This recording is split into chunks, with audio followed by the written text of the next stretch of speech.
Hello, everyone. Scotty White of World Combat Sports. Thank you all for tuning in. I want to jump on here and kind of provide some confirmation on some fights that's coming up, kind of touch some bases on, some situations dealing with coronavirus. It was some word that had went out about the particular events being canceled. Shakur Stevenson versus Miguel Marriaga. He's them two are fighting tomorrow at Madison Square Garden. It's a big fight. Because there's no fan participation or audience or anybody that's allowed to attend the fight, still look at this fight as important for Shakur Stevenson. Because my understanding, it is his first defense.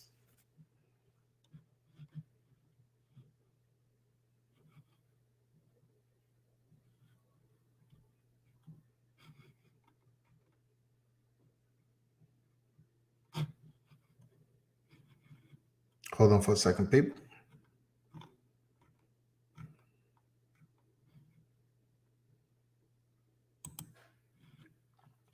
So, heading into this fight for Shakur Stevenson, he's 13-07 knockouts.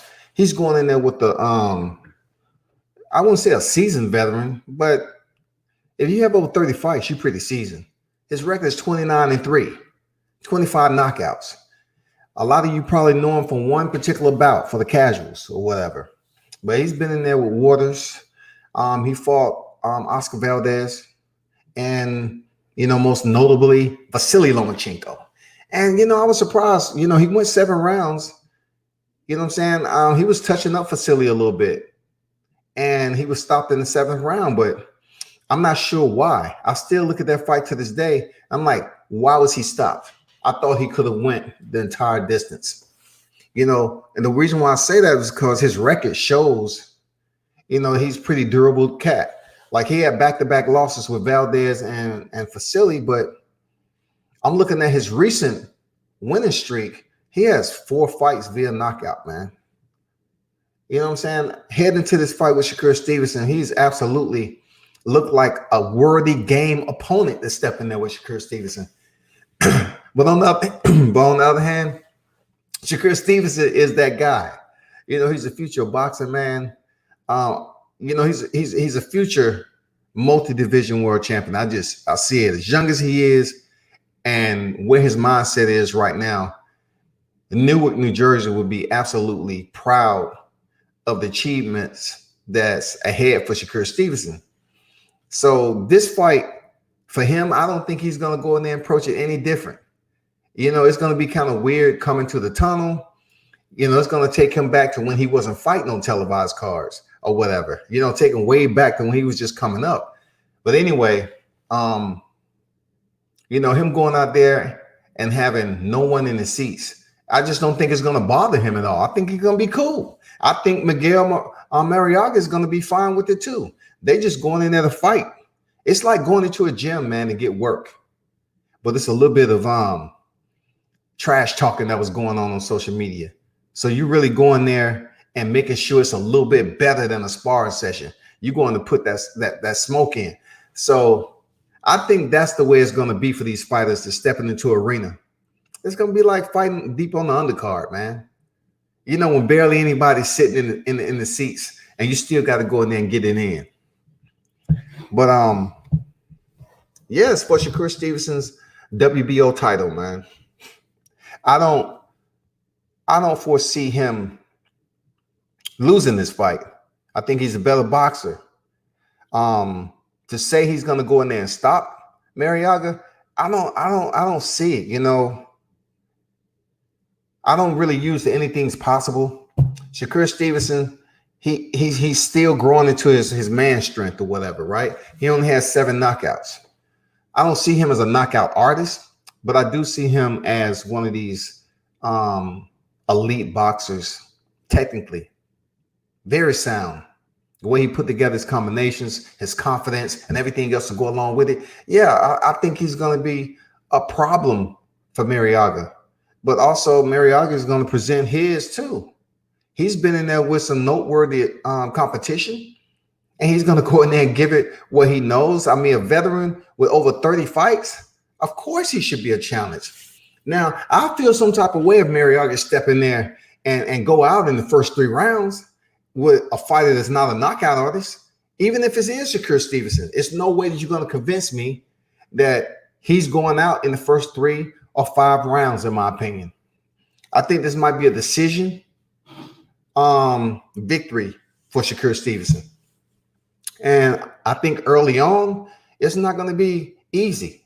I think it's going to be a pretty decent contested boxing match, a test of skills between 2, very technically sound fighters. Has been in there with some pretty good competition, man. Some, you have to give up Shakur, regardless he has, only he's only 13-0. You have to give it up to him for his confidence and the way he's been able to learn, pick up fast. And one thing you have to say about him, he has courage, he has confidence. He ain't scared of too much. If he is, he keeps it hitting very, very well. But world champion, come on, world champion, man. No matter how he fought for it, if he didn't beat anybody for it or it's for the vacant, he's still world champion. And his growth potential is just unlimited. So y'all pay attention to Shakur Stevenson, man. He's coming on this weekend, Saturday, and he's stepping into Madison Square Garden. The fight is still on. It's not canceled because of the coronavirus. Like initially the word was out. Somebody's putting the word out that the boxing card was canceled, but it isn't. The same goes for UFC Fight Night. It's still on. Bellator is still on. It's popping. It's going down, man. It is definitely going down. Another fight I want to talk about, Brian Norman. He's fighting tomorrow. He's a local fighter out of Atlanta, Georgia. Be sure to tune in. He's fighting tomorrow on Showtime. And what I can say about Brian Norman is very limited. I watched him, practice in the gym a little bit. But to be honest, I don't know extensively a whole lot. But I do know the word that is out on him, his resume as a boxer is still in the building process. You know what I'm saying? But he is 16-0 with 14 knockouts. And, the good word is out. He's a tough, well-rounded fighter. When I say well-rounded when it comes to boxing, that means he's not going up here loading up or being predictable, leaning to one side, or one of those guys who don't work off the jab and throw power punches. His skill set is pretty respectful. A lot of people have good things to say about Brian Norman. You know what I'm saying? So his dad used to box. He learned a lot from his father, who's still in his corner to this day. He has, he said his father is his best friend. So that dynamic, in the boxing, we've seen so many father and son relationships in boxing. But check this out. The man said his father is his best friend. He gets a lot of energy from his father because his father is the one with the energy. So that makes it even better to see the growth of the team itself heading into this fight tomorrow on Showtime. Yes, he's fighting on Friday. And for him to go in here and showcase who he is. And look, we need it down here in Atlanta, Georgia. We need more highlight of fighters down here in Atlanta. It's a bit difficult to reach out to these fighters, man, and find some that's willing to give you that media attention, so you can kind of dive into their realm on what they do on a daily basis, what got them started into the sport, how long they plan on staying in the sport, what they appreciate most about boxing. So be sure to tune in tomorrow. Brian Norman Jr. He's 16-0, undefeated, 14 knockouts. Check him out, man. I think you'll be pleased with what you see with his skill set, and that's what's up. The next fight is Claressa Shields, man. Claressa Shields, we all know she's 10-0, 2 knockouts, right? She's stepping in there with Marie Dicaire. Marie Dicaire is 17-0, I believe, undefeated, 0 knockouts. Yeah, you heard me, 0 knockouts. So you already know where this fight is going. It's a lot of history to this fight. I like it, man. It's a lot of history to this fight because for the female side of the house, they're still fighting for justice equality. You know what I'm saying? It's a lot that's to this fight because it's some history being made here. I know you're probably saying like, well, Carissa Shields already have made history. Of course, in her youthful boxing career, she has made history. But check this out. She's going in there in the super welterweight division to face Dicaire, a fighter who currently holds the IBF super welterweight championship. Carissa Shields holds the WBC and the WBO title. This is indeed a unification fight, people. Check this out. I know you're kind of pondering, right? You say, well, you mentioned the WBC, the WBO, and the IBF. Yeah, but also the WBA is doing something they haven't done in 99 years. They are presenting the females, the women boxers, with the WBA title. That means the whole caboot.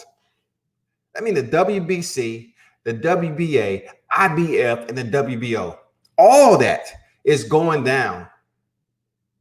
All of it in May. You know what I'm saying? Like, you can't ask for a better fight, man. And then, you know, speaking of Carissa Shields' history, her being unified in two divisions, you know what I'm saying? It's one is an undisputed in one, but it comes down to her only cementing another layer of her boxing career. This is amazing. This is one of those legacy fights.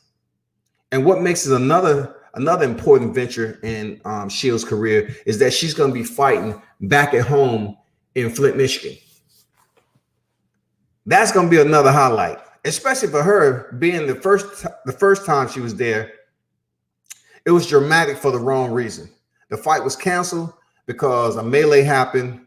You know, Ivana Habashin, Coach Bashir, was punched and knocked unconscious. And as we've found out, you know, Carissa's brother is facing a year, I believe, allegedly. He's been sentenced to a year, 12 months or something like that. But that behind her, she did step in there and face Habashin. She defeated Habashin, even dropped her with a body shot later on in the fight. And that just goes to show you that constantly, you know, Carissa Shields is still thinking in there. She's still trying to find a way to get the job done. Even if she's not a power puncher, she's still going in there, man, using boxing to her advantage, using what she learned in the gym, head movement, hit and not get hit, you know, technically delegating her authority. And though she may not have power again, but you want to talk about timing. Timing is everything sometimes. ZL1, what's good? He said, my boy Brian Norman is going to make a statement tomorrow night. For sure, man.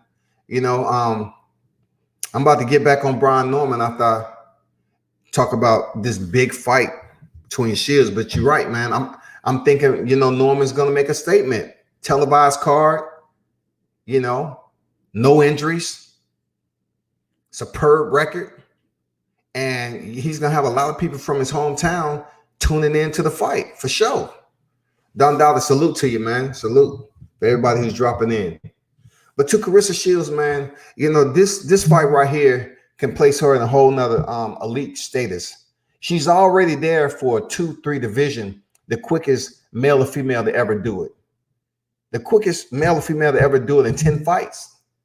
You know, she won her first professional her first championship in her 4th professional fight. So she's doing big things. But if by chance she wins this fight in May, she will only be one of 7 to do it, to hold all the belts.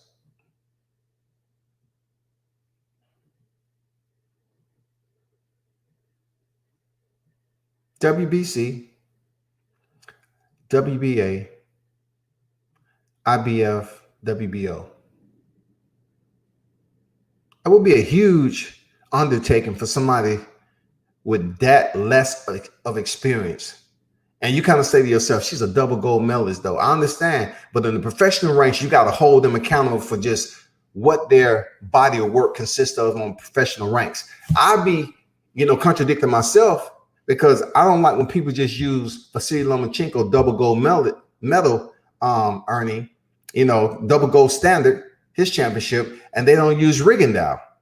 You know, they want to be specific about who they use for the gold medal standard. But in professional ranks, it's all about what you've done. And right now, even though the competition is all right on the women's side, it's okay. Still, when you go in here and put the success and accomplishments there, Hall of Fame, man. It's just crazy to be considered a Hall of Fame fighter and you only have 10 wins. You only have 10 fights, 2 knockouts. And the only other people out of the 7 to like hold all the belts would be, I believe, Bernard Hopkins, Jermaine Taylor, Katie Taylor, Cecile Brockes, Alexander Usyk, and Terrence Crawford. You know, if she's able to do that, that'd be crazy. You know, 99 years the WBA has not given the women that particular title, and all of a sudden it's groundbreaking. They're gonna do it for the super welterweight division for Carissa Shields and Marie Dicaire. That shit is crazy, man. I was just sitting up here, nodding my head. I'm like, damn. What made them? What convinced them to come up here and say, that long, 99 years, we're going to present the WBA belt to a woman fighter for this match, for entire unification? You know what I'm saying? Clarissa Shields' WBC and WBO title will be on the line, just as if the IBF title for Dicaire. And on top of that, the icing is the WBA title will be inserted in there also. So whoever wins will be undisputed. Wow. But salute to T-Rex, man, out of Flint, Michigan. She'll be at home this time again to fight. Salute to you. Go get the victory and continue to set your Hall of Fame legacy, and doing what you're doing for boxing.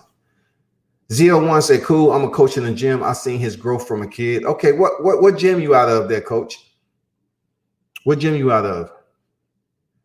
Carissa Shields versus Ali will make her a true goddess, though. Fan base will grow like wildfire. Yeah, man, it's funny you say that because a lot of people are like looking at her being 42 and everything, right? And I still think about George Foreman being out the sport for like 10 years and coming back and him defeating Michael Moore, right? At that time, he was like 45 years old and he ended up winning the titles, right? And then what you just said about, okay, Granted said, okay, cool.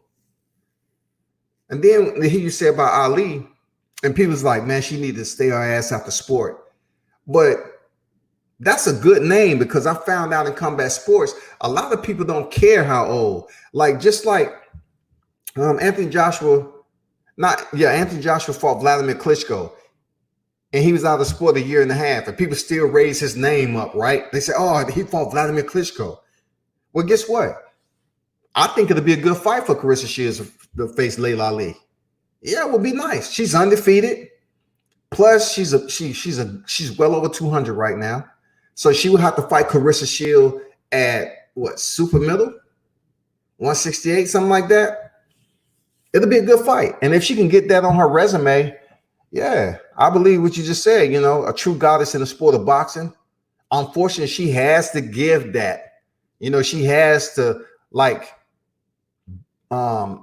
be in a fight such as that with a top tier name, because the competition, to be honest, this day and time, they don't hold a name as Ali. You know what I'm saying? I know Carissa Shields has made a note that if her name wasn't Ali, no one would know about it.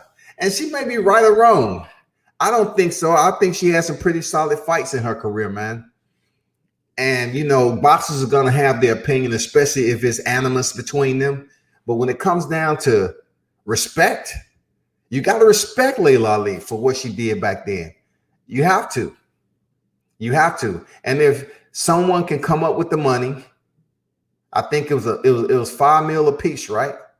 I think it was $5 million a piece.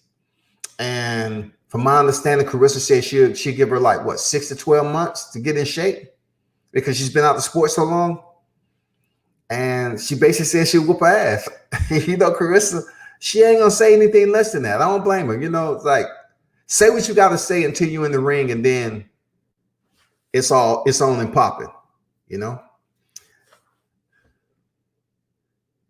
01 said Granite City and Ellenwood, 175 pounds. I don't see Carissa going up that far. I thought she said she was gonna fight at super middle.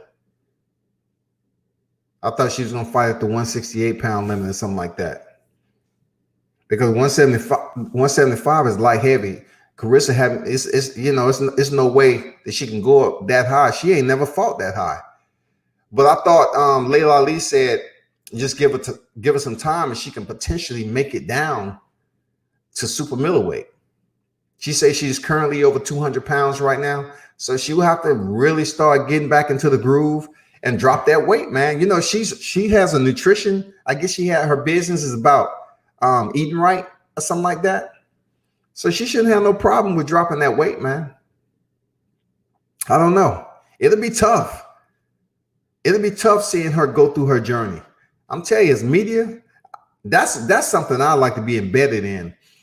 You know, being able to go to Layla Ali's, camp, checking it out as far as how she's getting back into the groove and shape. She'll probably have it off limits only to specific media, I know, because she don't want anything to get out. She don't want anybody going back to Carissa, giving her footage. But I'm just saying, as far as her actually getting back conditioned for one of the biggest fights of her life, after being out the ring since 07, that should be crazy. That'd be crazy, man. Yeah. 01 says it's harder for old fighters to go down. Hey, believe me, I know. I know how it is to keep that weight off being older, shoot. But she is one of those fighters, man, that has a nutrition, I guess a business with nutrition or something like that. So that's a big intricate part of it too, man. Having nutrition on her side, having the discipline. She still looks wonderful. You know what I'm saying? Layla Ali, she's blessed. Real talk, she's blessed. So the only thing she have to do is get back in boxing shape and come see T-Rex. T-Rex is popping right now. She's doing big things in the women's side of the house.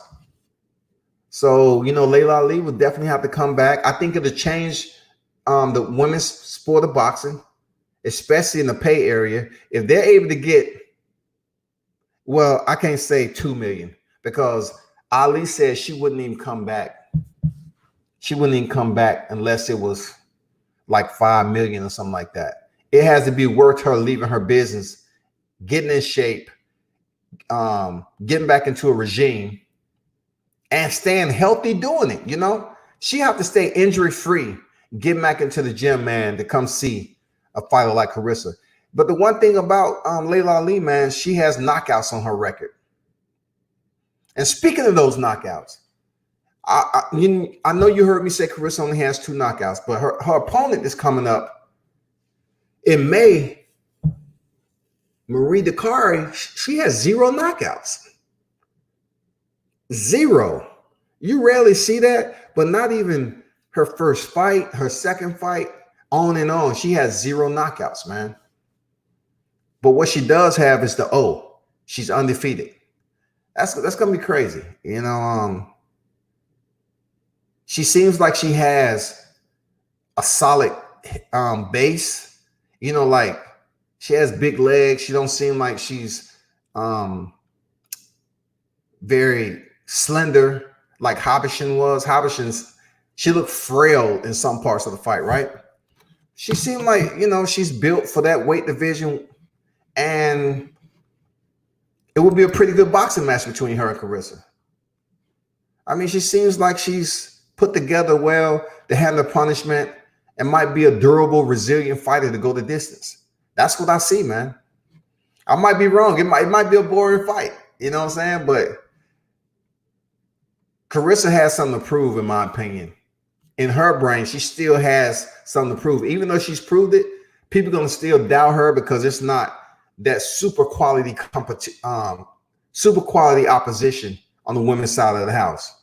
But once again, when you're sitting up here talking about her being the unified champion, she's fighting for the IBF belt, and the WBF is inserting the belt after so long, it makes it even that much better.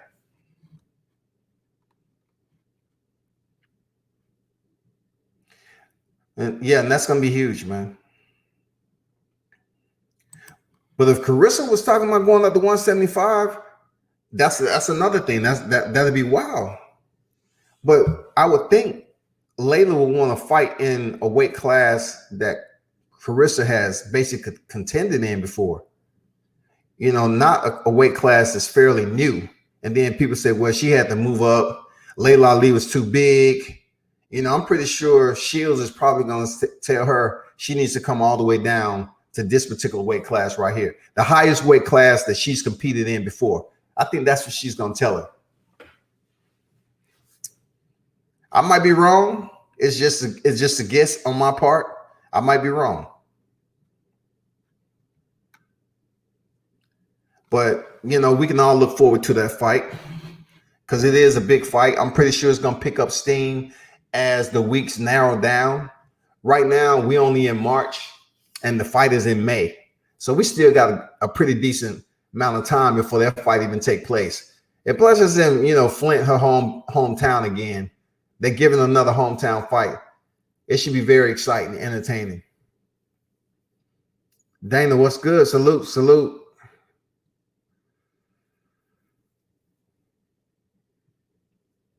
Zero1 said not with Ali's ego. Yeah. But right now, if Ali wants that extra money, being inactive from the sport since 07, she's going to have to kind of make some compromises, don't you think? I mean, you tell me. Well, I understand what you're saying. Ali, you know she has that ego.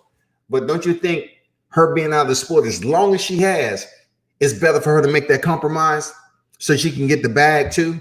Come over here, get the bag. $5 million is going to do you real nice.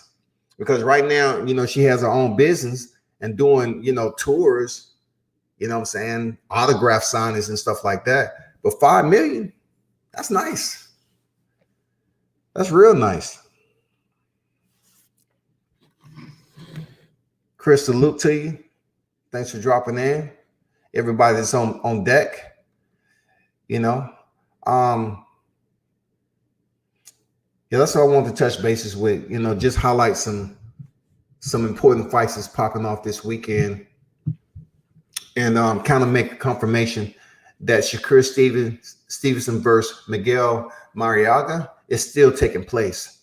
Miguel Marriaga is 29-3, 25 knockouts.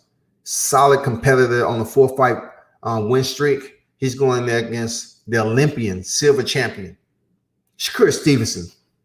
WBO featherweight champion, 13 victories, 0 defeats. And you know what? He don't seem like he's slowing down. And just because he's not really knocking cats out every fight, you can give Shakur Stevenson this A+ of being confident, having the courage to go in there and fight. Basically fight sounded, you know, technically sound. He isn't sporadic. He goes in there and apply his boxing skills. He looks good with the sweet science. I haven't really seen him in a predicament right now where he's faced adversity, where he just lost control mentally and was just out there looking like unstable. We haven't seen that from Shakur Stevenson yet. One thing about him, when he split the ropes and go in his domicile, he pretty much dictate how he wants the fight go.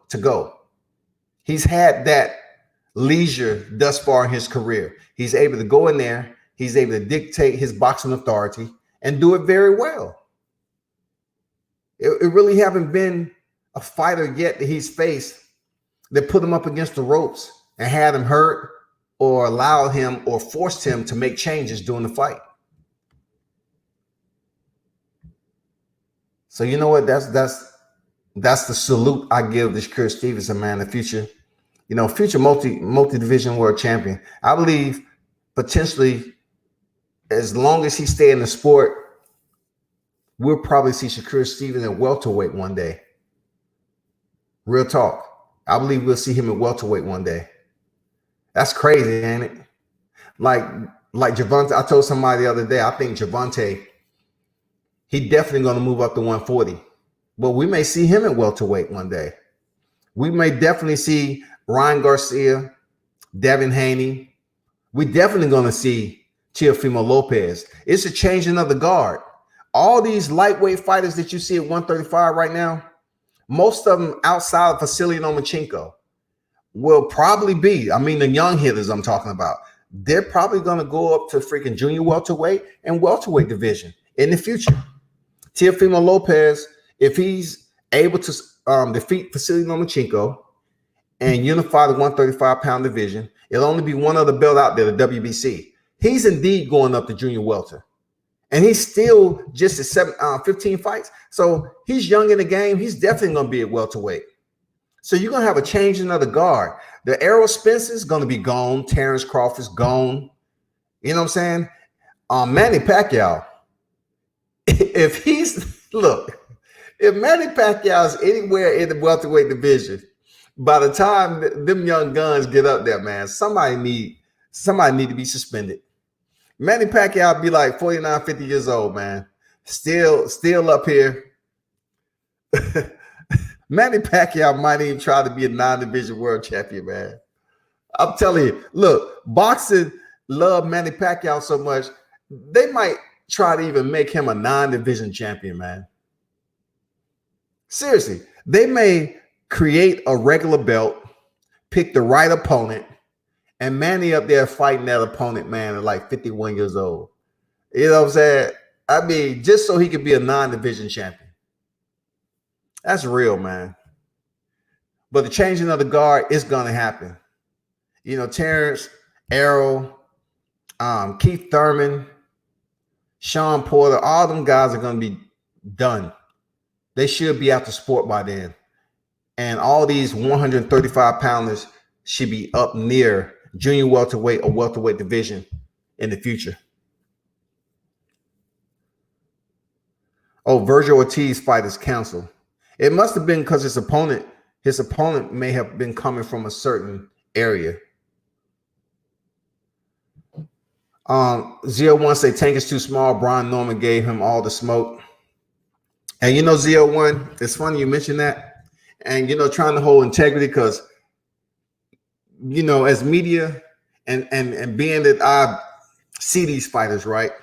I totally know what you're talking about. I was even told the story, but I don't come over here and just, you know, break the media integrity and put out stories like that.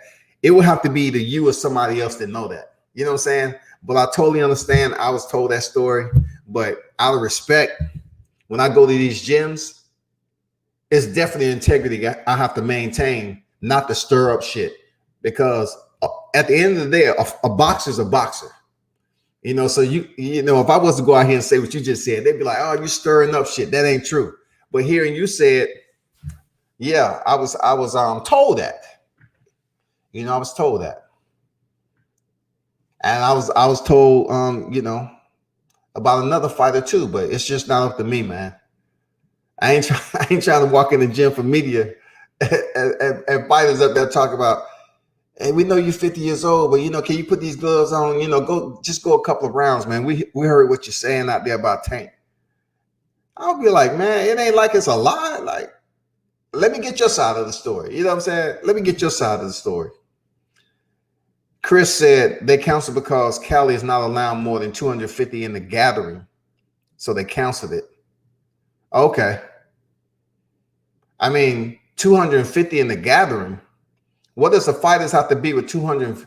What does the fighters and their trainers have to do with 250? Just see, that's Cali we dealing with. That's Cali. See, if they're not canceling the fans from coming, it's all about money over there in Cali. So if they cancel the fight because they can't have more than 250, I'm not, to be honest, I haven't really read up on that yet. That's crazy. I mean, I don't know why they would do that. Cali is all about that money, though. I know a lot of people was bent with that fight being canceled. Jay Blast said they're trying to find an opponent that AB can actually beat. No luck thus far. It's an opponent he can beat. It's just according to what weight he's trying to fight. It's plenty of opponents out there. Jay Blast, it's plenty. They might not be anybody we know. You know what I'm saying? They might not be anybody we know, but there's plenty of opponents out there for AB. But see, Adrian Broner is at a level as such that he just can't fight anybody. He can't go in there and fight. Just say, for instance, you know, Crawford just fought Mean Machine. If AB, it's weird, right? Because Crawford is undefeated, right? And AB isn't. But if AB goes in there and fights somebody like Mean Machine or somebody that's unfamiliar to the boxing audience or the casual fan or whatever, they're going to say, oh, man, what are you doing? We ain't paying that. They got to max Adrian Broner to an opponent that's going to bring fans to the arena, because he does have losses on his record. He does have consistency with, you know, with big fights, but not showing up, i.e. showing Sean Porter, Manny Pacquiao, Mikey Garcia. You know, he got a draw with Jesse Vargas. But I'm just saying, they have to match Adrian Broner up with somebody who's going to really bring people out to see the problem. It's crazy. Like Terrence Crawford, not so much, because he holds the strap. So he can fight people that they bring out of the top 20 or whatever the case. But for Adrian Broner, they really have to match him up with somebody important. Just so people can say, oh man, we want to see if AB, this gonna be the fight for him to get his mojo back, you know, and let his hands go. That's the you know, stigma this place with AB.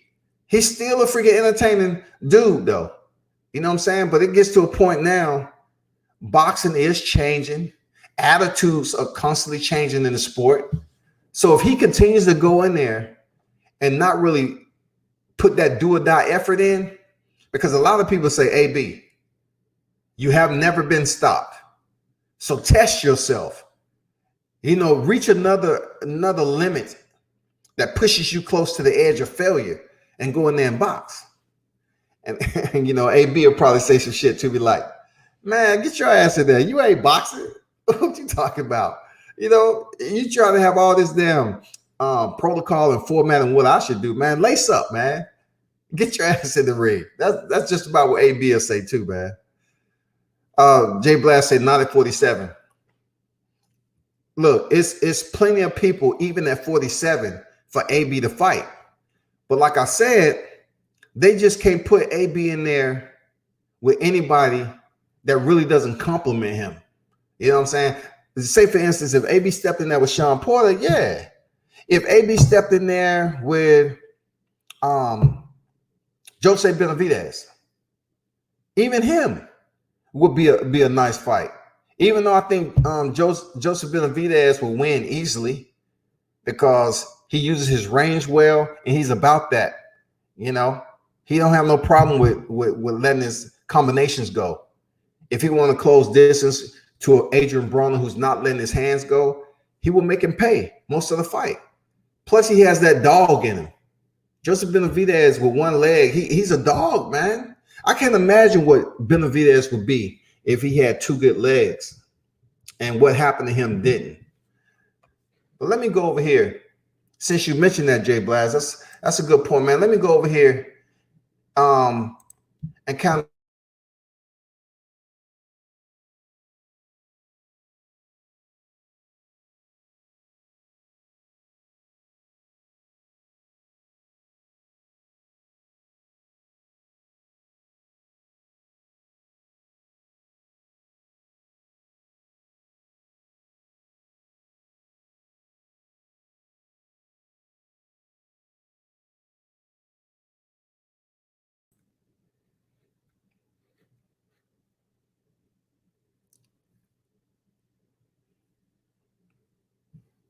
I'm with y'all. Come back.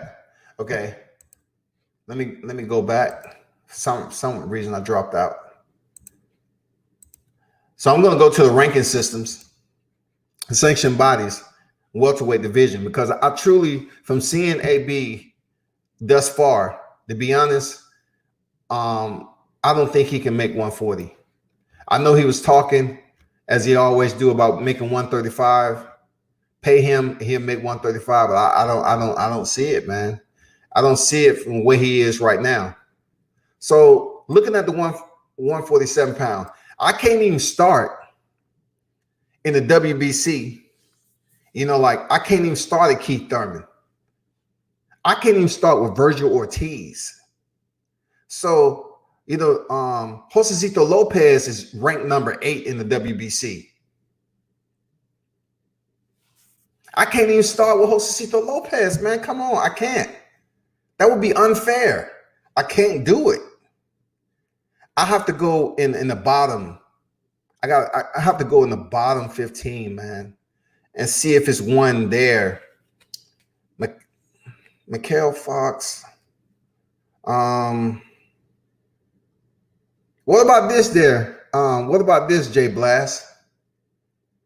What do you think about this fight? This might bring some people to the seats.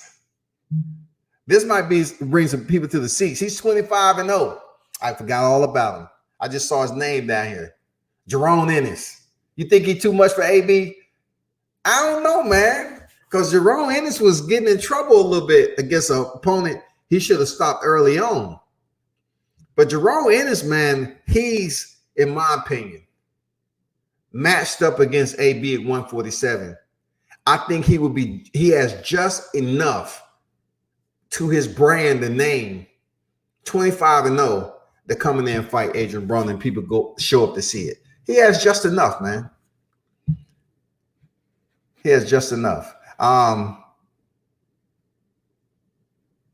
Z01 said, I feel you sparring, but Tank is too small for 140 pounds. But with his weight issues, he'll fight. 147. Yeah, Tank does blow up in between fights, and I know good and well he probably walk around at 147. You know what he can do at 147, that's a whole nother chapter right there. Jay Blast say, Special K or Khan, take that L. Nah, I wouldn't put him in there with Khan. Khan would be too much. Khan would stay on the outside with AB, and it would be a boring fight, man. You know why I say Jerome Ennis? Because I just think he'll try to make it. You know, you're talking about a 4th division champion, Adrian Broner, right? So I think Jerome Ennis, a fighter that's trying to earn that respect. When I mean respect, like when you mention welterweight division, his name at 25-0, people ain't talking about Jerome Ennis like that. Maybe in his hometown, but he's still trying to earn that freaking credibility that he's legit contender. Like, can he mess with any of the top 5 any of the sanctioning bodies? You know what I'm saying? Jerome Ennis right now is ranked number 14. And from my understanding, he's like 25-0. Z01 said, I don't agree Crawford should get a pass. AB should be able to pick his opponent. What?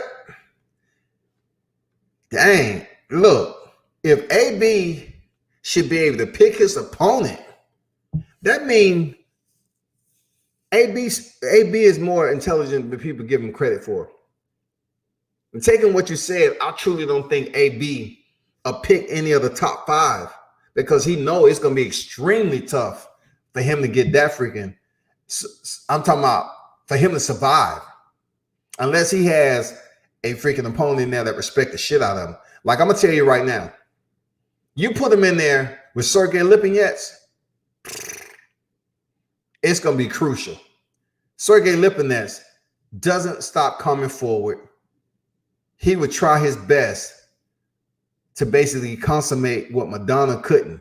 He would say, I'm going in here to prove a point. What Madonna almost tried, what he was almost able to do, I'm gonna go in there and I'm gonna hunt him for the remainder of the rounds that we have. That's Sergey Lipinets. But damn, AB picking his own. Ugh. Good luck with picking that top 15. Hey, what y'all think about AB facing Maurice Hooker, man? Maurice Hooker, I keep forgetting he moved up to 147. Like you have Jerome Ennis in the WBO and the IBF.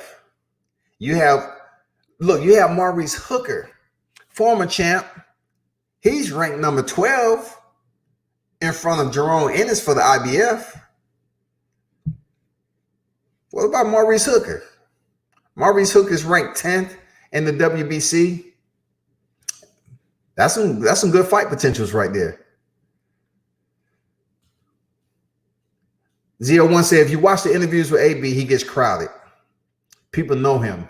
He can fight anybody. Crawford has got to stop fighting nobodies.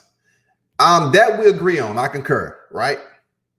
But when it comes to Terrence Crawford having AB on his resume, it to me, in my opinion, it's gonna be just like he fought another fighter that's unknown. Because if AB at this point in time has consistent losses on his record, right? And plus, he would be a small 147, in my opinion. What I mean by small is that is it his true raw weight that he competes at? How has he looked up there at 147? Crawford, man, I'm telling you, one thing I like about Crawford, he fights tall. He fights at incredible distance gauging. You know, it would be crucial for Adrian Broner fighting Terrence Crawford. It'd be crucial because Terrence Crawford switch hitter. Whenever he want to go orthodox, unorthodox on Adrian Broner, it'd be good for the names. You know, it will be good for the names, but what recognition would Crawford get, though, fighting Adrian Broner? He wouldn't get no recognition. It'd be just like he fought Mean Machine all over again. And people be complaining.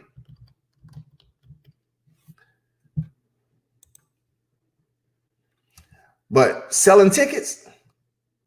Yes, it'll sell some tickets, absolutely. In Broner's last 5 fights, he's 2 out of 5 when it comes to wins. You know, he got the knockout somehow with Ashley Theophane, right? And split decision with Adrian Granados. We seen that. And Mikey Garcia, he just dominated him, but he didn't get stopped. Jesse Vargas a draw. And then Manny Pacquiao, of course, you know, he lost. So, you know, Adrian Broner at this point in time only has 4 losses. He's 33-4-1, 24 knockouts. And he is indeed a 4-division champion. So he was able to get a lot out the way early on in his career. And, you know, one check I give Adrian Broner, he don't never switch up the game. Adrian Broner is who he is. I beat that boy. I'm going to tell you, I beat that boy. I'm going to convince y'all I beat that boy. You know what I'm saying? Even though he did, man, he don't change it up for nobody.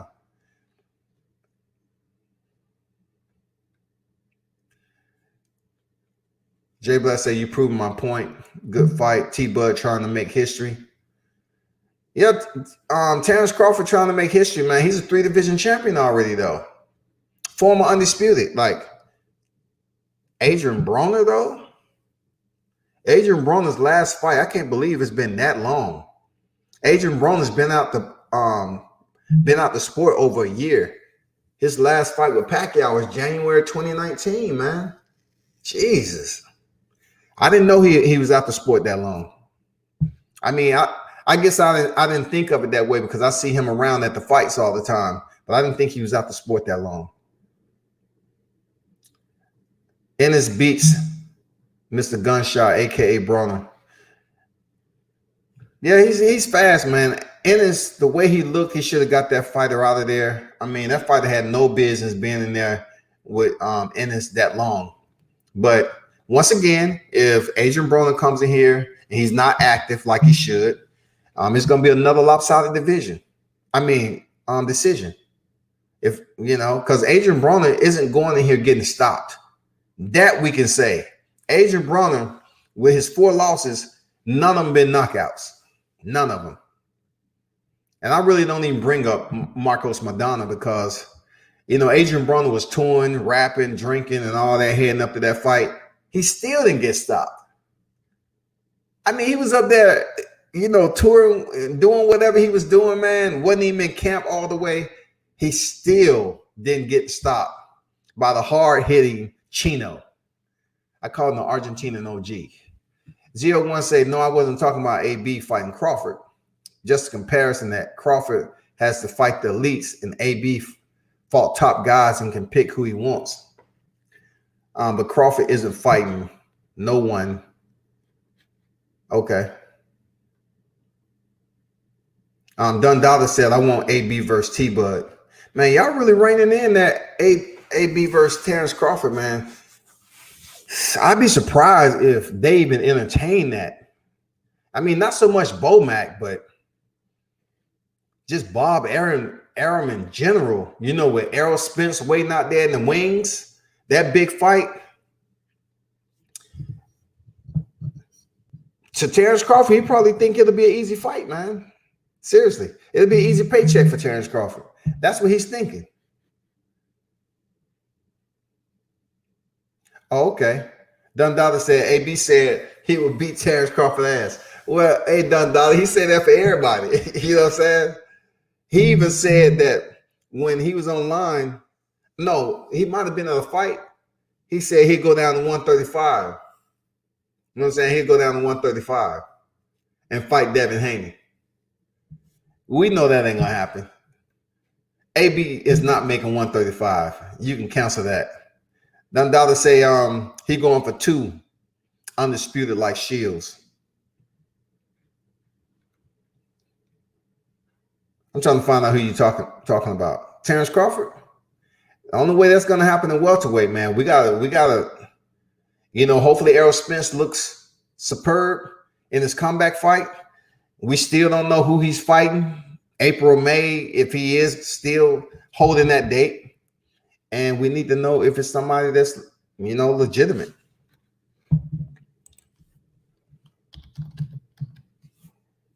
That's all we want to know. Who is Errol Spence fighting next? That is the question of the hour.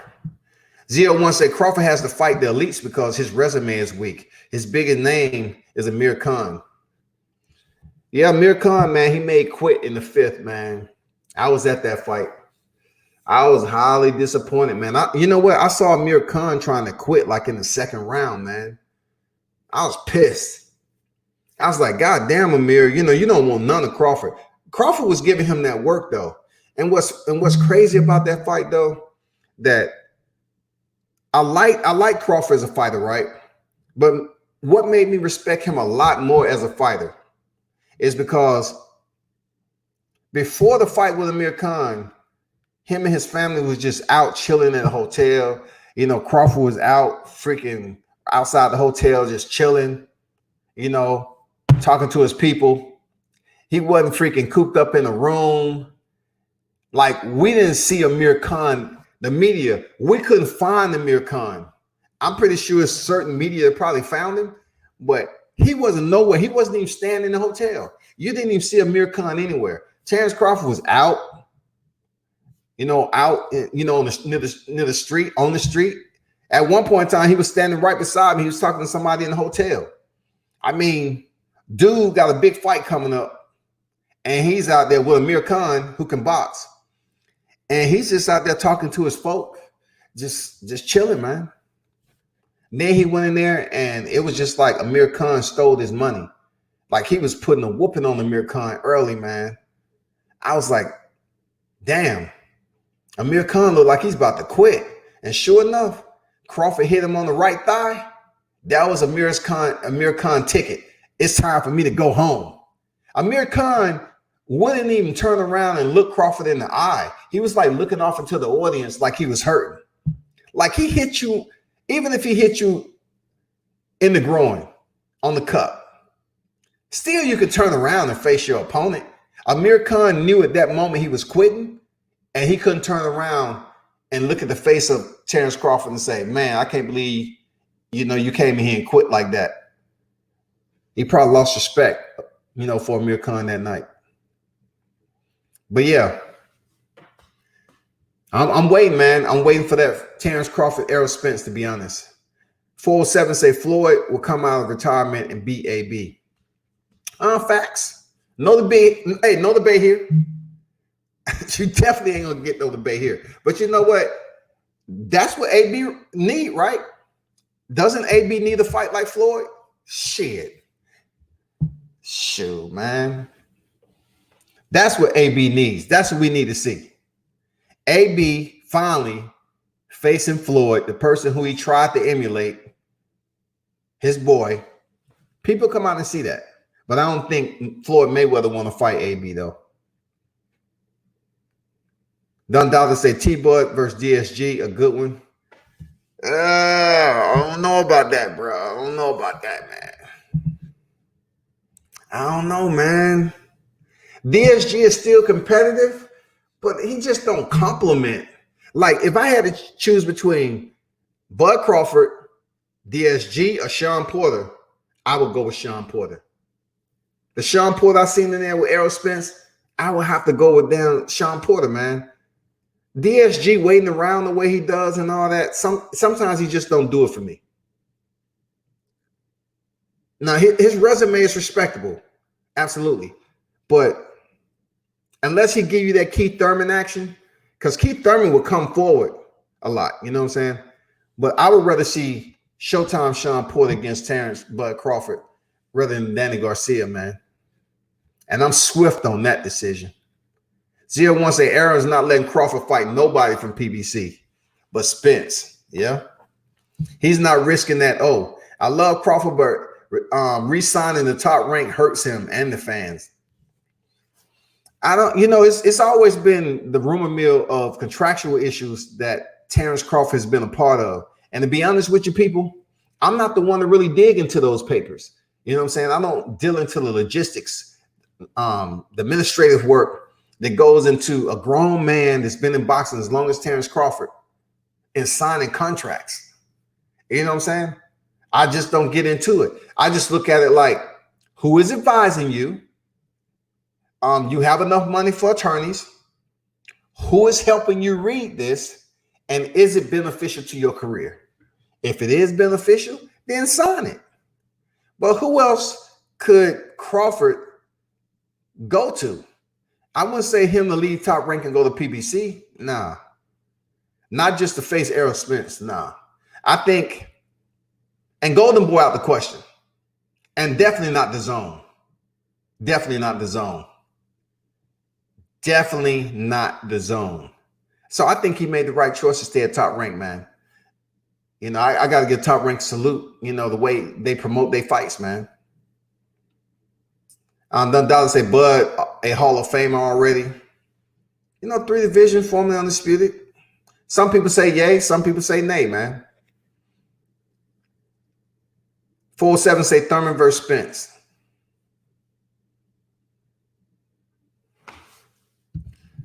(2022) I don't know where freaking Keith Thurman's head at right now, man. Because nobody can tell me that Keith Thurman did not sit up here and cash out his belt. You can't convince me he didn't cash out his belt to a freaking 41-year-old Manny Pacquiao, even getting knocked down. They say the man was in the casino gambling.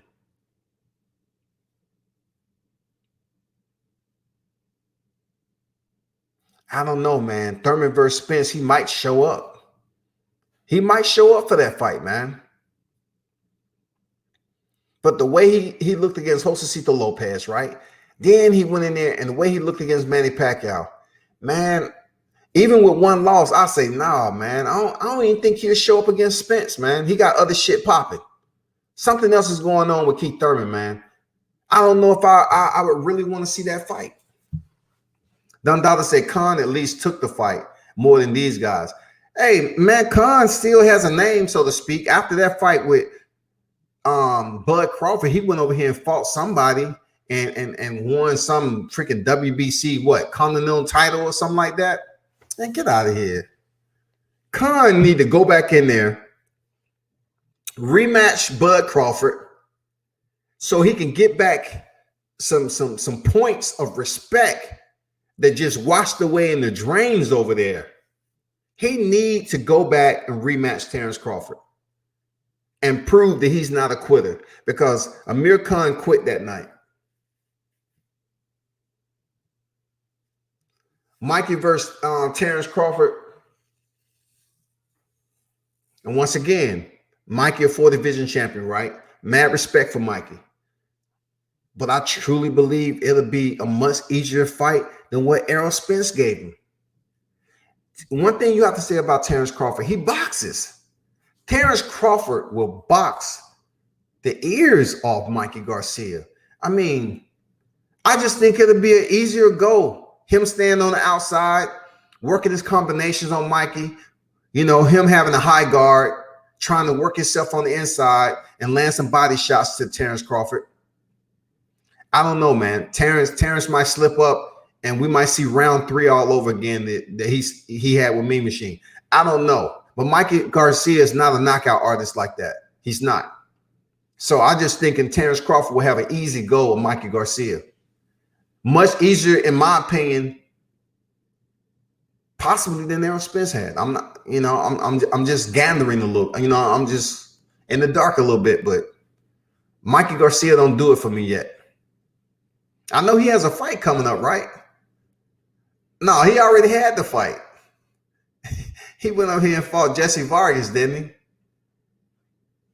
Man, even seeing that fight, no. He don't need no T. Crawford, man. 01 say, yes, PBC, they have all the top welterweights. That's crazy. Don't agree.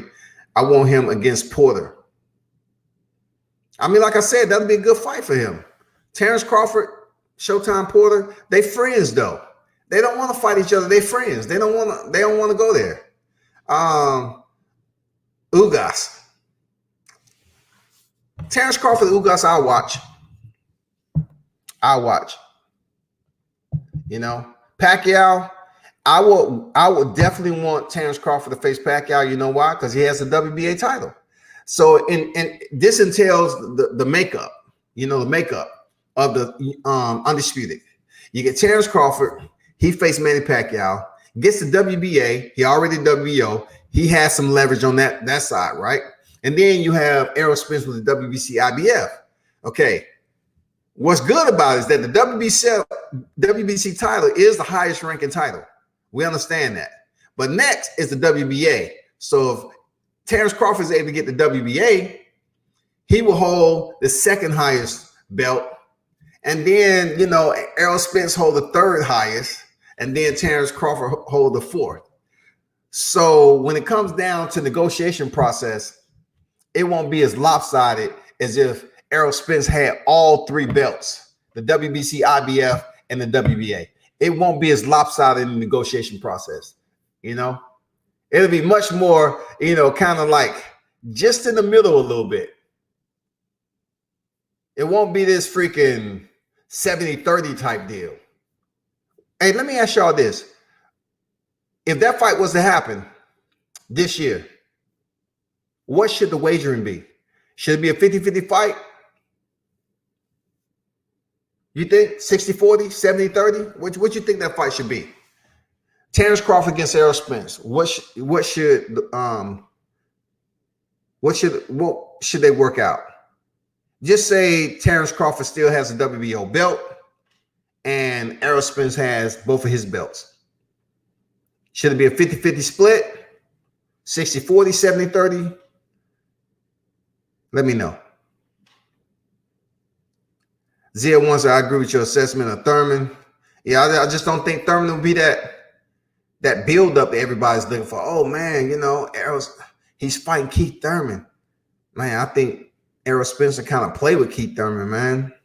Because when Errol Spence was calling out Keith never responded like, you know what I'm saying? Don't duck me, boy, type Keith Thurman. Like every time it seemed like Errol Spence was punking Keith Thurman, he wasn't showing no love. Like he wasn't giving no attention. Keith Thurman was acting like he was scared of Errol Spence. I know that's hard to say being he was champion, but I'm just saying like he would never really give Errol Spence any freaking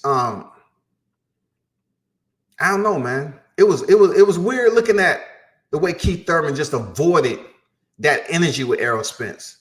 Like he didn't want to engage him on TV. He didn't want to say nothing. Don Dollar said, WS said, what Al said, they can't handle that bud smoke. Dundallah say 40-40 when it gets 20 more. Man, they don't crack deals like that unless you freaking fighting in the UK or something. You know what I'm saying? 40-40 to win against 20. That would be great if they actually, gave that incentive. Shit. That would be good. Even off the rip, and the winner get 20. Shit. Now, what you gonna say about that? Nothing.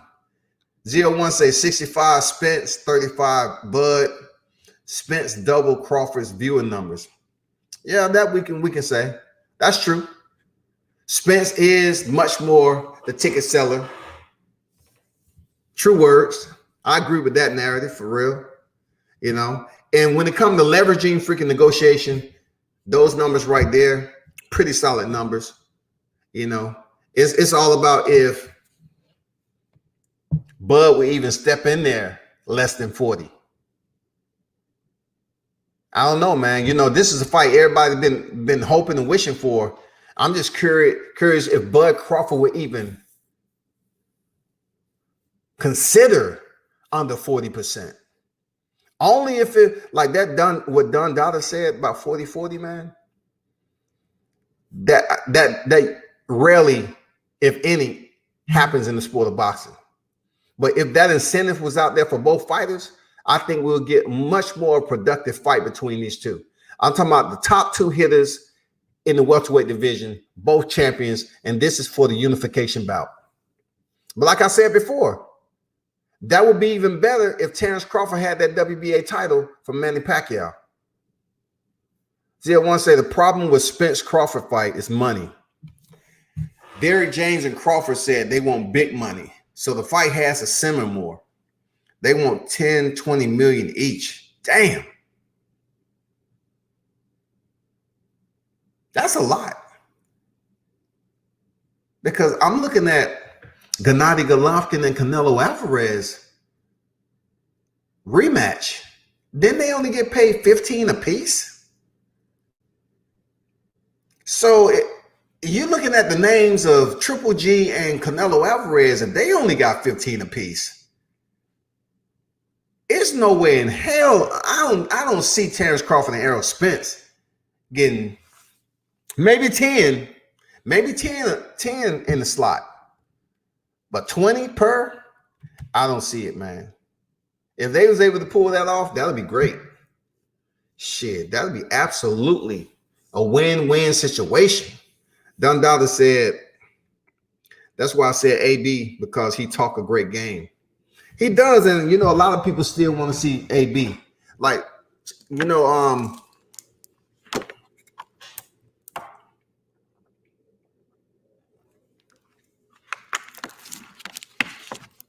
one thing about AB is,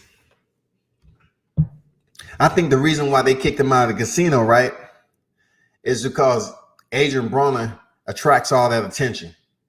He's just that dude, real talk. Like AB, what I can respect about him outside of his antics, right, is that whenever he want to draw attention to himself, he's a genius at doing that. But when he's in public, just say he walks in, it's a big fight card. The media is always gonna walk over to Adrian Broner. But one thing I'm seeing from PBC fighters when it comes to media, though, they're only catering to only one specific outlet for exclusives. I don't know what's going on. I don't know why they're trying to push it, but it's fact. They can say what they want, but that's what I see for a fact. And I just don't see why they would do that. And it's all these other new media that's out there that's looking to put the interview out there.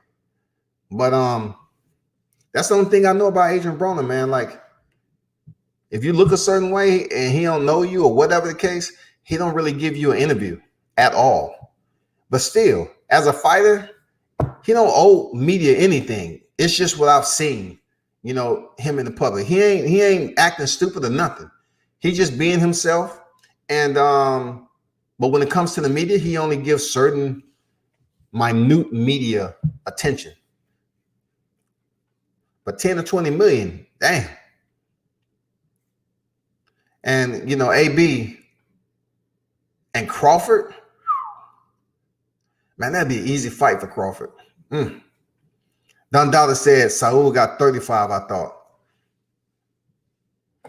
I don't know what they look. That's why I said I don't talk about money. I'm saying what I know them to get.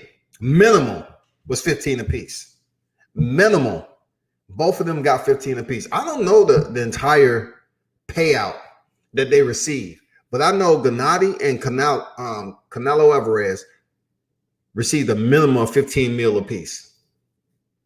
No telling what they got on the upside. ZL1 say, right, Canelo got more. He's a cash cow. Of course. You know, $365 million man, you know, for 11 fights. Yeah, the man, he absolutely got more. You know what I'm saying? That goes without saying. And that's why they robbed Sergey Derevyanchenko of the IBF title, because that should have been his IBF title. And he should have been in the slot to face Canelo Alvarez. But they still bet on a trilogy between Triple G and Canelo Alvarez. So what they did, they gave Triple G the IBF title. Now he's sitting out here with the IBF and the IBO title, right? And they're trying to make a trilogy sometime in the near future between him and Canelo Alvarez.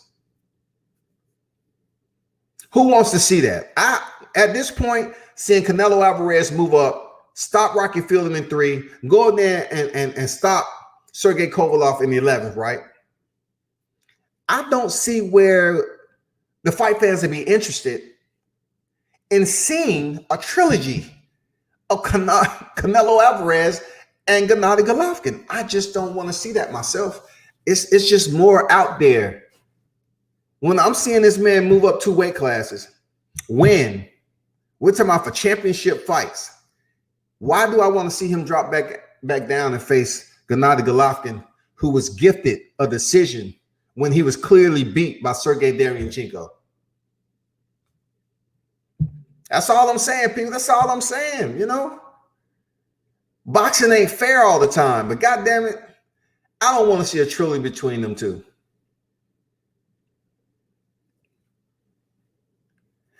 Don Dada said, hey, perfect statement, man. I don't pocket watch the fighters. I don't. But look, Don Dada, you know who do? Them UK, them Brits. Every time Joshua name come up, Joshua, he's making money. He's the cash cow and da-da-da. You don't know how much money Anthony Joshua's taking home. You don't know how much Eddie Hearns get. You don't know how much his team. You don't know how much is Barry Hearn, if he's in the equation. You don't know any of that. But every time I get into a conversation, and I may potentially be talking about Wilder, right? They always bring up money. When did fighters walk in the ring with trunks full of money and throwing it out to the crowd, say, I'm giving back to the community? So the fans can be like, oh man, so-and-so get all the money. Look, we're going to go to his fight because he be throwing money out in the stand. That's not what it's about. And I truly don't know why so many Brits continue to use money to validate a fighter being better than a U.S. fighter.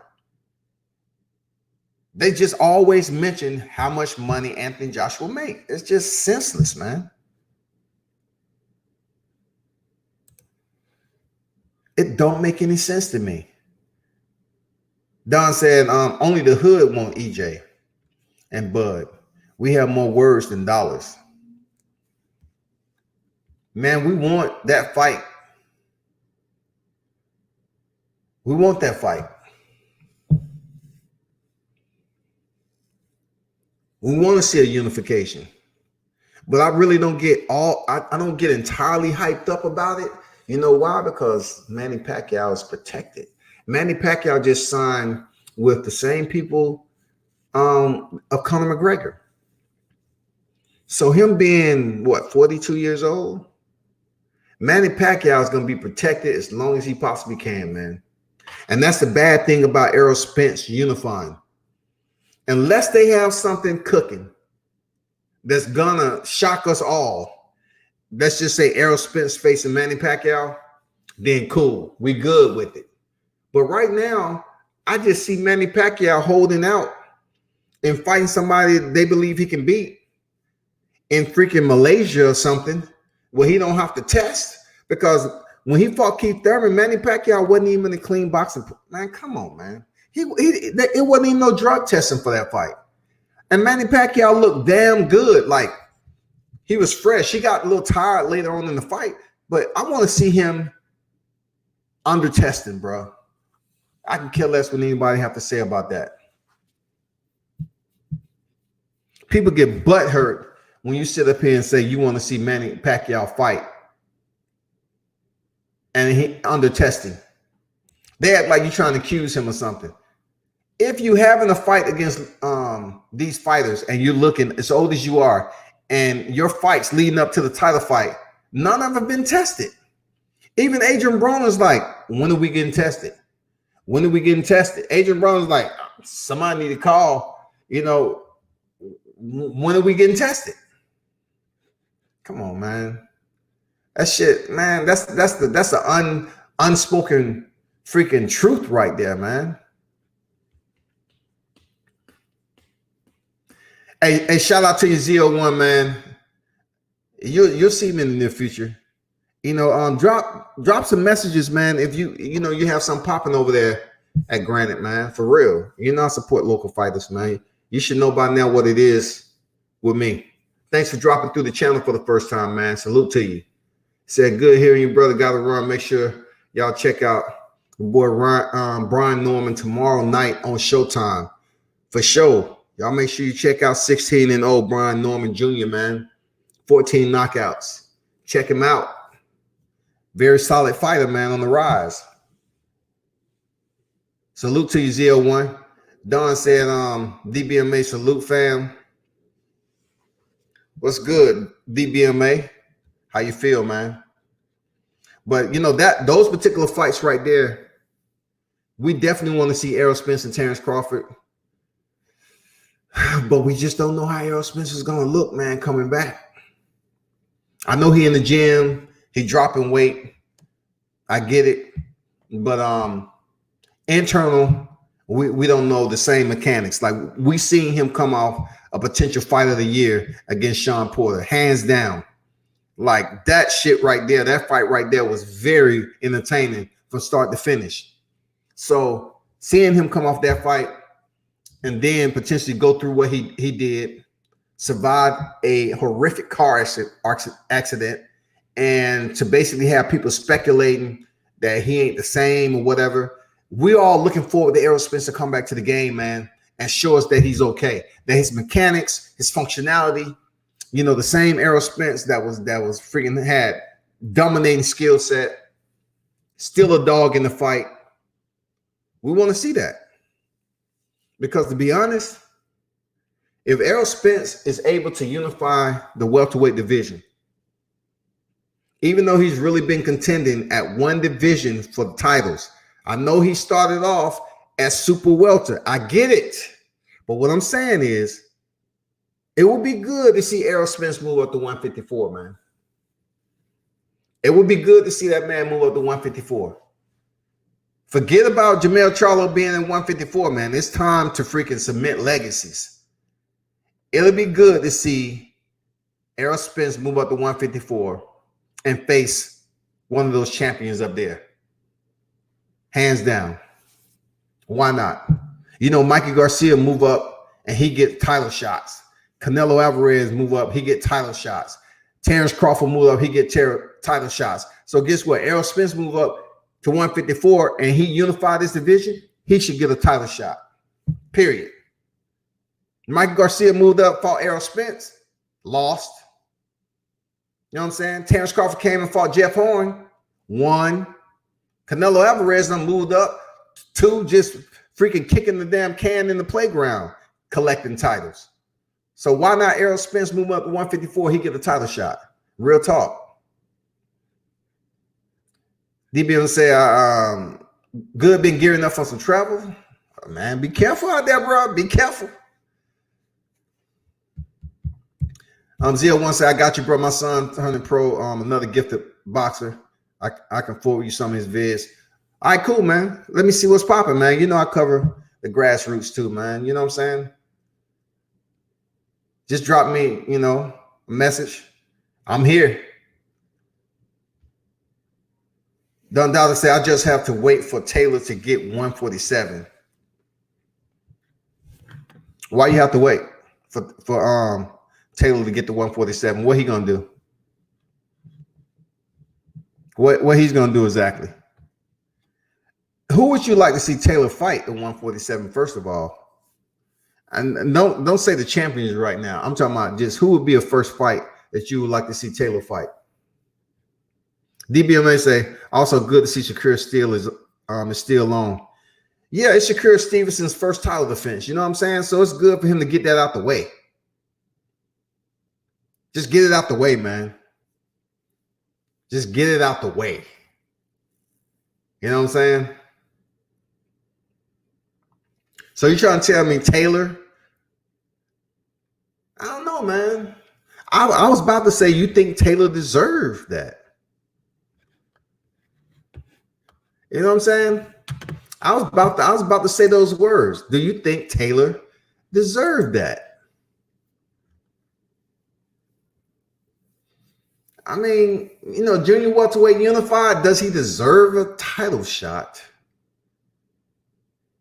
with Bud Crawford?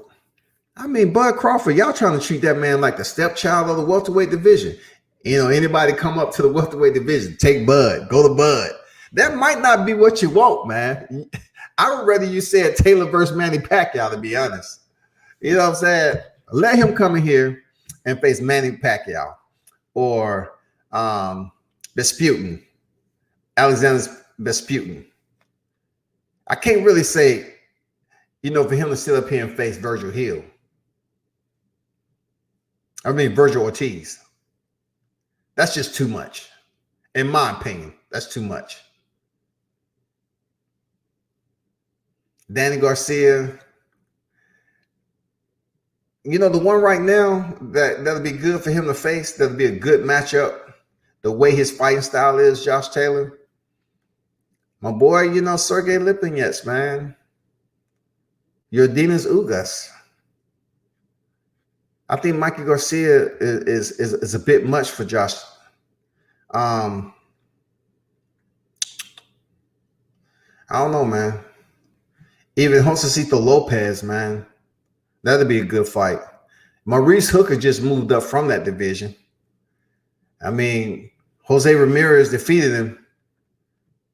I don't know. There's some names down there. Kavaliauskas, that's the one that was in there with Terrence Crawford.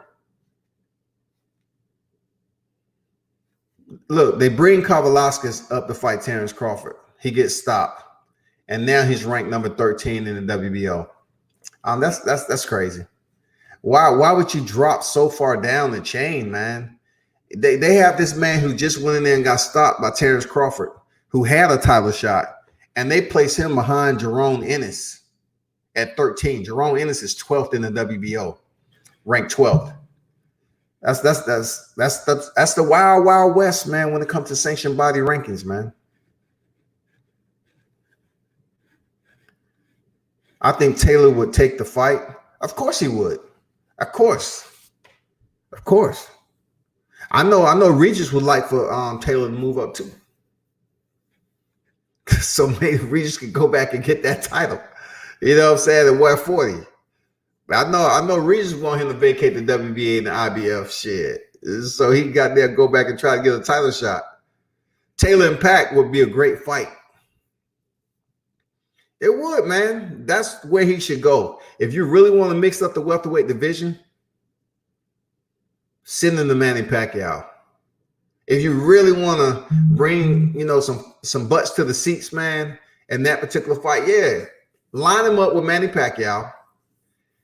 In my opinion, man, I don't know, man. That's a pretty dynamic when it comes to stylistically, the skill sets. They match up real nice, Manny Pacquiao and Taylor. Real nice. Wait, but him facing Errol Spence? Nah. Taylor facing Terrence Crawford? Nah. I don't see it right now, man. I don't see it, bro. He would get smoked. He would absolutely get smoked, man. Y'all better chill with that. Y'all better stop treating Terrence Crawford like he's the freaking the step-up fight. You know what I'm saying? Y'all better stop that.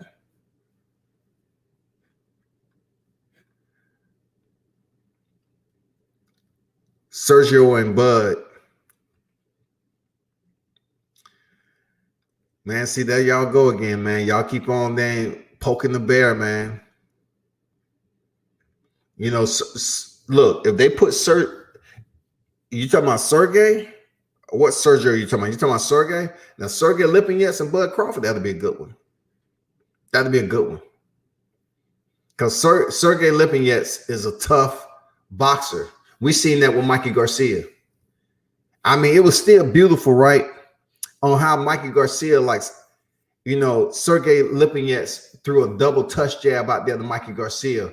Mikey Garcia parried the damn jab and then stuck him with a damn uppercut. I mean, it was a beautiful combination. That was the only knockdown of the fight. I think it was in the 7th round. But yeah, Sergey Lipinets against Terrence Crawford, that will pretty much lift Terrence Crawford up a little bit from facing fighters like Kavaliauskas and stuff like that. Let him fight the former champion in 140, Sergey Lipinets. Definitely. Definitely. They'll see that. Definitely do it. Danny Garcia is ranked number 1 in the WBO.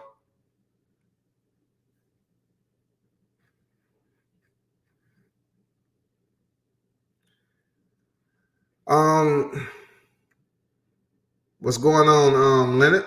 That's good to know that Shakur Stevenson fight is not canceled. Yep, for real. We want to see Shakur go in there, man, and fight once again. I'm looking forward to that fight, for real. Mean Machine and Boots. Who you got? Mean Machine and Boots. I don't know, man. You know why? That's kind of a tough one for me. Seeing Boots' last fight. That guy wasn't supposed to be in there with Boots because he's much more technically proficient.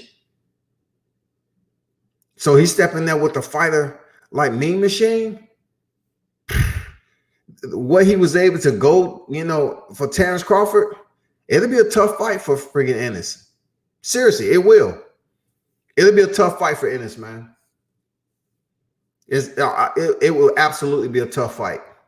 Seriously. Leonard talking about Boots, man. Y'all can say Boots all you want because it sounds nice. I'm telling you, it's not going to be as easy as you think. Mean Machine is tough, man. You think Boots is going to walk down or have that authority, that experience to walk him down like Crawford did? No, Crawford was able to do that because that's what type of boxer he is. He's been around. That's what type of dude he could turn into. He say, fuck everything else. I'm a dog walk this dude. I don't have no damn fight plan no more. He dropped him in the 3rd. It's time for me to show him outside of what I can do when it comes to boxing fundamentals. And he did that. He closed out the fight. I don't think Jerome Ennis is there yet, man. But that'll be a good fight, though. I hope they make that fight. Seriously. I would like to see how he does. DBMA say, I'm in Atlanta. Everyone pretty relaxed with all that COVID-19 stuff. Traveling is still pretty normal for the most part. Not many over the top closing and things of that nature. Well, it's a lot of schools that's closed in Atlanta, man. It's a lot of schools that's closed. It is. I mean, they just had the first death down here from the COVID-19. And I mean, they had like 2 or 3 teachers already test positive. So they're closing certain counties down, and they're gonna do what they got to do. Stevenson feeds off the crowd. Yeah, he does, man. So he's gonna have to feed off internally, you know, the motivation that he has to go in here and make this happen. Real talk. He's gonna have to feed off his own internal energy and go in here and fight a tough fighter like Miguel Marriaga. Seriously, he's gonna have to figure it out. If you know, I know what you're talking about, him feeding off the crowd, especially over there. Especially, you know, his people was gonna be there. I mean, come on, man. You know, Shakur Stevens was looking to show out again. I think his mindset is, you know, with the Olympian pedigree and all that, man, this nothing new for him. He'll be good. I'm looking to see how he goes in there and fight Marriaga, man. I mean, you know, looking at the Lomachenko fight, didn't he go 7 rounds? He got stopped in the 7th round. So Marriaga, man, he's no joke. Like, he ain't no pushover.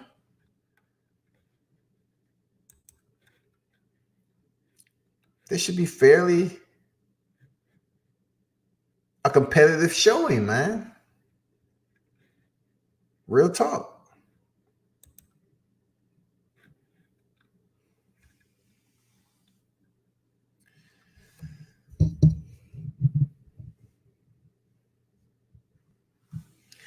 Yeah, Danny is the mandatory, but I'm curious to see if they'll make that happen. You know what I'm saying? He is the number one, but how many people we've seen the number one? That would be great. If Danny Garcia is, you know, next in line for Terrence Crawford, that's what Terrence Crawford needs. Real talk. Because we all know Danny Garcia is legit. That's what Terrence Crawford needs. The one thing about Danny Garcia, he cannot allow Bud Crawford to get ahead early, come out the blocks, swinging and put away rounds, and he tries to play catch up. Danny Garcia is not that guy to play catch up, man, and come back and stack rounds. He's going to have to be active early against Terrence Crawford. Don't sit up there and wait to land your overhand right or your hook. Don't do it. You know, keep consistent energy. Keep it close and fight your fight. If you allow Terrence Crawford to go up here and box early and pack away rounds on Danny Garcia, it's just going to be too much for Danny Garcia to rebound, man. It's just not going to be his night. It's not going to be his night, man. And, you know, Danny Garcia, he's respected, man. I like Danny Garcia, man, for real. But, you know, when it comes to him and the Shawn Porter fight, I'm like, dude, you're fighting for the vacant WBC title. Get with it. Like, show them that you have another gear. Stop waiting on Shawn Porter. Shawn Porter is known for freaking brawling. He's actually boxing you. You know, he's actually boxing. He's trying to box you right now. He's basically using what you usually do to fighters against you. He's using your skill set in reverse. That to me, that was the wrong game plan for them. I was like, damn, Garcia, this is for the freaking WBC title, vacant, man. Come on, bro. This is your opportunity. Damn, what the hell are you thinking? Undot said, share on all platforms. Appreciate it, man. Salute. Thanks for always supporting the content, for real. What are your thoughts on Mayweather said T-Bud Crawford pound for pound? I mean, Mayweather said that, and Andre Ward said it too, man. I was on here early talking about what Andre Ward mentioned about Terrence Crawford being pound for pound. I always said a while ago that Bud Crawford was pound for pound, right?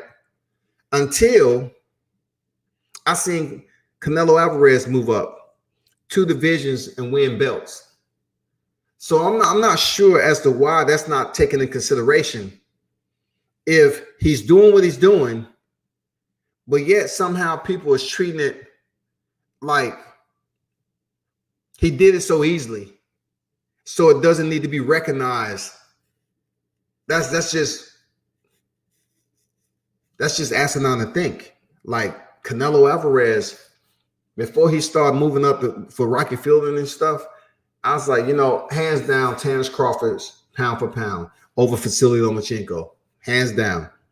But Andre Ward, he comes out and he puts Terrence Crawford number 1, and then he puts somehow, some way, Vasily Lomachenko at 2.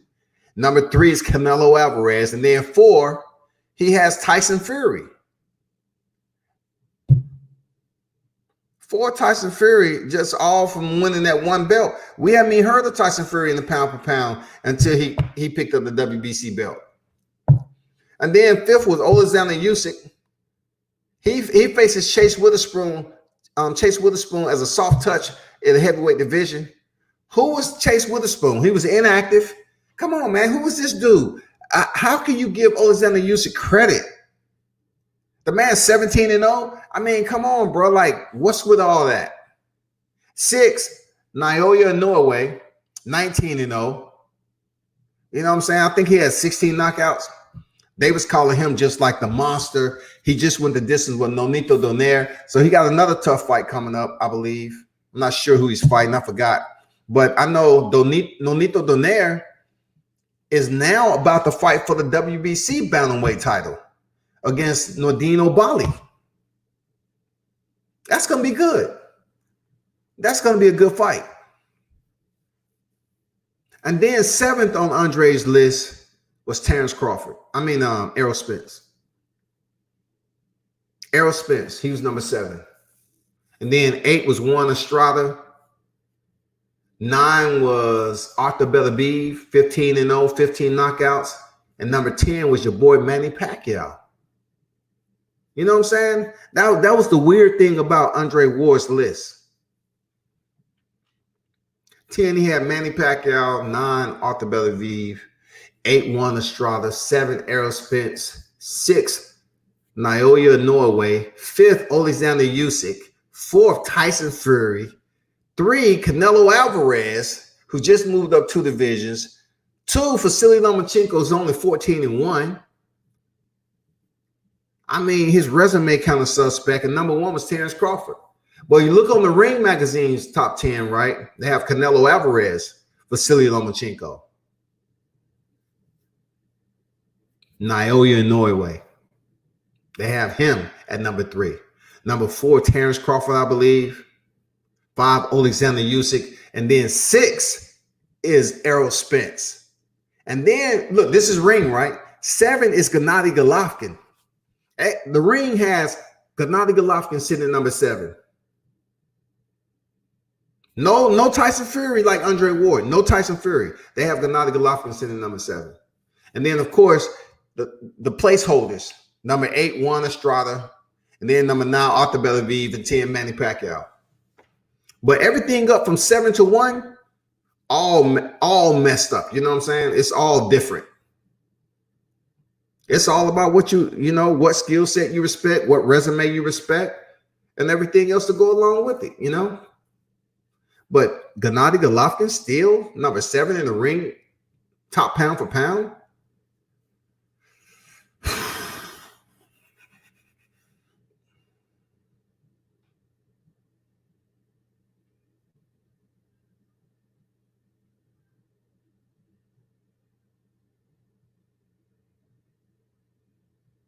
Dundala say Saul got the bad meat, man. That's over with, man. He got suspended for his clenbuterol. You know what I'm saying? He ate the beef and he's back. You know what I'm saying? He was able to face freaking Gennady Golovkin for a rematch. And you got to give the man his respect. You know, he ate the bad meat. He had positive sense, y'all. Y'all got to give that man his respect. Saul Canelo Alvarez. You got to show him his respect, man. He had one slip up. He ate some bad beef, and he's been good ever since. Yeah. Yeah, we know that. We know that.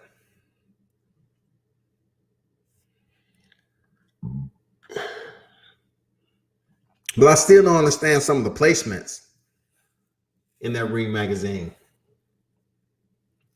You know what I'm saying? Terrence Crawford being 4. And then on both pound for pound, Andre Ward and Oscars, they both had Alexander Usyk. You know? I mean, who is he fought at heavyweight? Like, I know he unified the titles, but come on, bro. Like, why is this man sitting at 5th on both sides, though? Even by Andre Ward, Alexander Usyk is freaking sitting 5 on both sides. They're going to get that man a heavyweight title. Seriously. They're going to get him a heavyweight title. And how can number 6 be so off? You know what I'm saying? How can 6 be so off?